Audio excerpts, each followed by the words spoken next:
students, in previous lecture we studied about various steps involved in the process of replication of DNA. Now in this lecture we will continue with the polymerization of deoxyribonucleotides for the formation of new strands and about leading and lagging strands.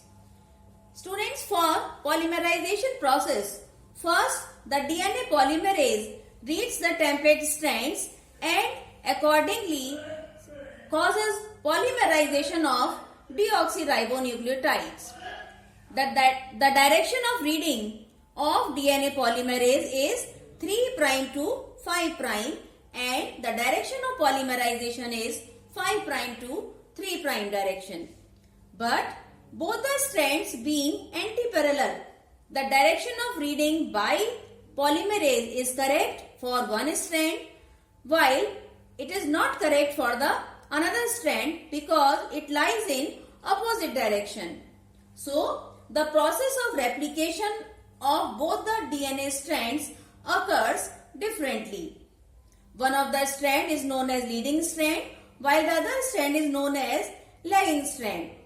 Synthesis on leading strand occurs in 5' to 3' direction using 3' to 5' strand of the parental DNA as template.